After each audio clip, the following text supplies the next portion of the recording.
So the bad news is the Jaguars just lost their second preseason game. The good news is the score was 13-0 when the Jaguars starters left the game on Friday. So there's a lot to be hopeful for if you're a Jaguars fan, considering the fact Christian Kirk wasn't playing in this game. Yes, obviously Myles Garrett wasn't playing in this game, and a lot of the other Browns stars weren't playing in this game, both on the offensive side and the defensive side.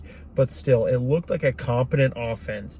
It flowed. Yes, Trevor was 6 of 12, but when you look at it as a whole, when you take in some context with it, the two bad were the one wherever he sailed it over Zay Jones's head, and then the other one was the fact that he missed Evan Ingram clear as day in the back of the end zone.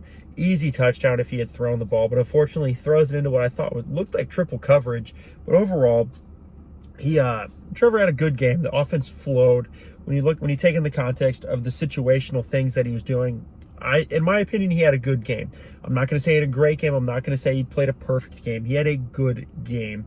For the fact that your sample size was, 3 drives, I'll take that. For the running backs, Travis Etienne, once again, it was kind of the Snoop Connor effect of last week. You looked at what he did on the field and you felt like he had a really productive game. Then you looked at the box score and this guy didn't have a productive game at all. But you look at on the field and you're like, oh my God, that's great. And, then I saw a stat on PFF. I was doing a little bit of research for this, and I saw it had something like that. He was being contacted about a yard behind the line of scrimmage on average for, I believe it was his 9 carries for 23 yards. And the fact that he's being contacted behind the line of scrimmage gives me a little worry, because on the interior of the offensive line, there were getting a little bit of push through Luke Fortner and also Tyler Shalley, a little bit of a push, but nothing crazy. Obviously, Brandon Sheriff held us down. But overall, Travis Etienne showed a lot of nice things out of the backfield. And then on top of that, he also really did show that he kind of has that home run burst. I'm not comparing him to Barry Sanders, but he kind of has that Barry in him a little bit. He's just kind of going to hang out. You're going to have the -3, you're going to have the -4, you're going to have the +2. But then out of nowhere, you're going to have the +40. You're going to have the +50 to house it. You're going to have to eat those bad plays with Travis Etienne, but he has the potential to be something incredible. So overall, very happy with Travis Etienne's performance last Friday. Snoop Connor, once again, had kind of a lackluster in the sense of what we were comparing him to with Travis Etienne and what he's kind of looking like he's the heir apparent to be with James Robinson being in his contract year. It's a lot of things that play into Snoop Connor and how he's kind of going to be perceived in his rookie year. Ultimately, once they did get into the red zone, I like that Snoop Connor was actually really moving the ball. In 2 carries, I think he got it from a 1st and 10 to like a 3rd and 2 inside the red zone, both handoffs to him. So he really shined in the red zone. Once you took him out of the red zone, though, he really didn't show a whole lot. That really says he can kind of be a feature back or even like a supplemental back, while James Robinson is still kind of coming back from the injury. Overall, Mekhi Sargent, someone that really had a nice game against the Raiders up in Canton. I believe he had 10 touches in that game. He had a lot less in this game. I believe he hovered around 5, a couple handoffs, and I believe he had a couple out of the backfield as well. And he really just didn't show that same explosiveness and burst that we saw from the Canton game, unfortunately. Ultimately, I don't know if it was the offensive line just having a bad day, because once Jake Luton as well was in the game, Jake Luton took 4 sacks. So maybe it was the fact that this offensive line just wasn't having a good night that night once the starting 5 left. I have no idea. But hopefully, whatever it is, they kind of get it together a little bit against the Pittsburgh Steelers, who, if they play like they did this last week, we're going to find out how good these Jaguars players are very quickly, because, man, they looked like they were clicking. Obviously, Mitchell Trubisky is probably going to be expected to start despite Kenny Pickett's success in that game. But, man, George Pickens, holy cow. We're going to find out what Tyson Campbell has, maybe Shaq Griffin, what they got, because he looks like he's going to be a star in the league very, very soon. But, hey, I'm jumping all over the place. I need to get back focused to the rundown here. Evan Ingram obviously had the one touchdown out of the backfield. Beautiful play design. Oh my goodness, they schemed. He could not have been more open. Trevor Lawrence could have thrown the ball a half second later, could have thrown it a half second earlier, and he'd have been just as open as he was when he caught the ball. Great play design. I loved it. 4th down. And then if he had scored the second touchdown, I guess it would have been his first touchdown. If Trevor Lawrence finds him, oh man, we are cooking with Crisco, but unfortunately it doesn't get to him. But still, overall, Evan Ingram, good game, didn't drop the ball. So he's in my good graces for this week. Obviously, he's had the drops in practice, but still, when you come to the game, you don't drop him, great. I don't care. I care about the game. I don't really care about what you do in practice. But overall, Chris Manhertz played more than I expected him to. He was much more involved than I actually expected Chris Manhertz to be. I thought it was going to be the Evan Ingram, Dan Arnold show, and maybe a sprinkle of Luke Farrell in there, and Chris Manhertz is your blocker. No, Chris Manhertz was involved. He had he had the catch while Trevor Lawrence was still in the game. So that's a lot. That's actually an interesting little wrinkle into this tight end room, that they're really trying to use all four of them in legitimate pass catching roles. I don't know if maybe that was just like a, hey, we'll put it on tape so whenever Manhertz comes in, they don't think we're running it right away. But either way, if he is used in that, great. He's one of the best blocking tight ends in the league. If not, great.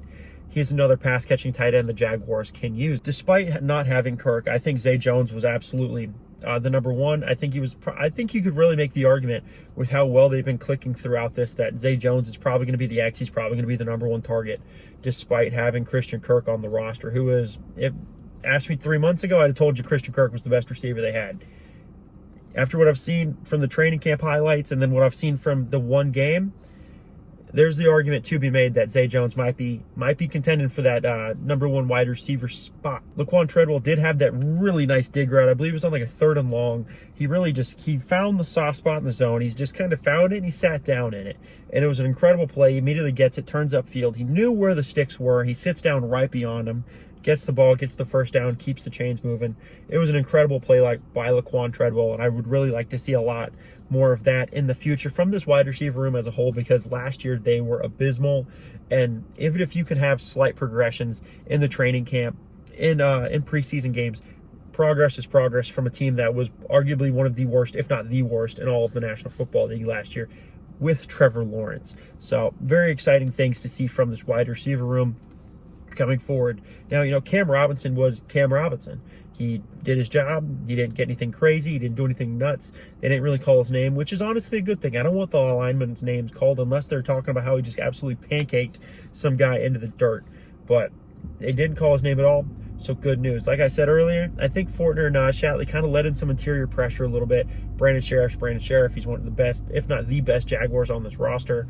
So he held it down. And then Jawan Taylor, Walker Little definitely are in the thick of that battle. And I could absolutely see it going until the last week of training camp, where they really need to make a decision on who that starter is going to be. And I do think week 2 against the Steelers is going to be a huge measuring stick for who they like as the starter for the Jaguars going into week 1 against DC. At that right tackle position is going to be a huge marker, but I do see this battle going all the way through. Now, overall, this first team defense played insanely well. Whenever you can hold the opposing quarterback like Deshaun Watson, who has an average quarterback rating over 100 throughout his career, to 7 yards, I think that is an incredible thing to do, despite being his first game back in what was like 500 days or something like that. Still, when you can hold a player of that caliber to 7 yards, and I believe it was like they held him under 10 or 10 yards or something like that, some crazy stat where this defense was insanely good. They had the turnover. What was it? Rayshawn Jenkins punched the ball out. And I love that video of Trayvon Walker trying to catch the ball in midair as it's flying through, as he's falling to the ground. And then Shaq Griffin falls on it. Fortunately, the offense doesn't get much out of it except the field goal, but still, they got points on the turnover. That's the important thing. This defensive line was wreaking havoc. Foley Fatukasi was a menace in the interior there. And then I really did enjoy that. I believe it was a 3rd and 13, somewhere in that range, where they had Arden Key, Josh Allen, and Trayvon Walker all on the line. Arden Key's in the middle, and then Walker and Allen on the outside.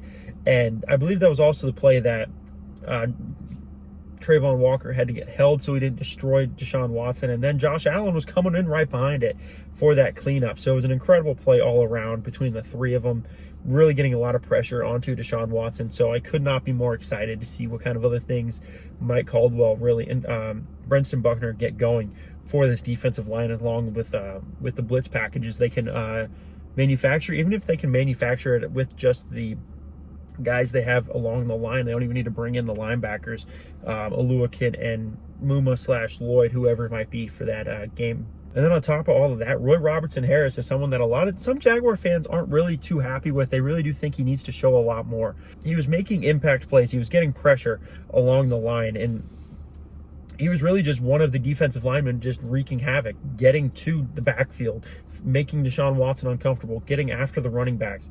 It was a very nice thing to see. It was a great sight for sore eyes when you look at the Jaguars that had a very lackluster pass rush in 2021. So to see that, even if it's 80% of what we saw on Friday, we're in for a great show with this Jacksonville Jaguars pass rush. We got our first look at Foye Oluokun. He had the green dot on his helmet, and he looked very comfortable. He was playing great. He was making plays on the field.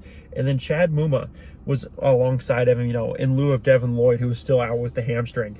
We are seeing a lot of great things out of Chad Muma. He looks to be developing very well. And then Foye Oluokun is exactly who we thought we were going to be getting. And then once Foye came out, Chad Muma threw the green dot on. Shaq Quarterman comes in. And it was a great thing to see him. He looks like he's very comfortable as well with that green dot on. So it's great to see that we have someone that can play Devin Lloyd's role well. And then we also have someone that is getting familiar in the event that Foye Oluokun doesn't or isn't able to go on Sundays, whatever might be the issue. And then obviously it definitely is also a sign that they look at him as the third interior linebacker, not Shaq Quarterman. The fact that he's getting reps alongside Foye when Foye's in, then when Foye's out, it's immediately Chad Muma putting the green dot on. So great things coming from Chad Muma. A lot of people are excited for him. I think he's a freak athletically, and I do think that's being underscored a lot just by the athleticism of Lloyd and Walker. But Chad Muma, sneaky athletic alongside of him. And now for the corners. Where should I start? Should I start with how great they were in pass coverage, or should I start with how good they were in open field tackles against the run? Both Tyson Campbell and Shaq Griffin had great games while they were in. They didn't play a whole lot of snaps. The starters really didn't play a whole lot of snaps, but still, when you look at that small sample size they had on Friday, great things from them. Obviously, Shaq had the fumble recovery. And then honestly, you can kind of say the same for the safeties as well. Rayshawn Jenkins had the punch out.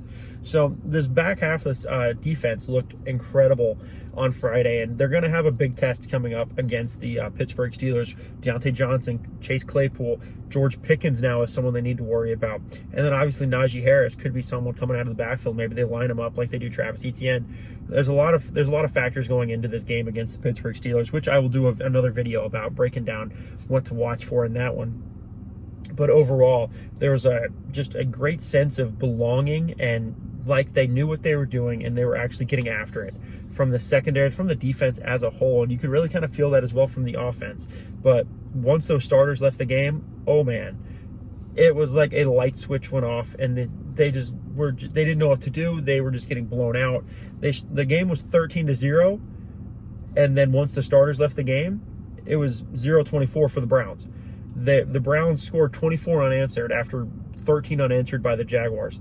So there's a lot to be said about that, but at the same time, if you really are relying on your depth, there's a good chance you're not really doing a whole lot anyway in the league. There's a lot of teams that don't have that great depth, and unfortunately, we're probably not going to see a lot of great Jaguar depth until year 2, and then really into year 3 of a Doug Peterson, maybe Trent Baalke draft class as they go along. And then obviously Ryan Santoso is the presumed Jaguars kicker now, with Elliott Fry being released. He had the touchback, he had the field goal. So, and that was one thing that Elliott Fry just didn't have, was the touchback. So Ryan Santoso, maybe they do bring in another kicker, but overall, Ryan Santoso is going to be your Jaguars kicker. That's what I'm presuming right now. Obviously that's just speculation, but still, the writing's on the wall. It seems like Ryan Santoso will be the Jaguars kicker. Let me know, what did you guys like seeing from that Friday game against the Cleveland Browns as week 1 of the preseason got wrapped up? And then what are you excited to see in week 2 against the Pittsburgh Steelers? Maybe you're excited to see Tyson Campbell versus George Pickens, or Deontay Johnson, or Chase Claypool. Oh my God, that's whew. But what are you guys excited to see about against the Pittsburgh Steelers? Let me know down in the comment section below. Thank you guys so much for watching. Stay safe and go Jaguars. How about them Jags? Come on, Joe! Ah!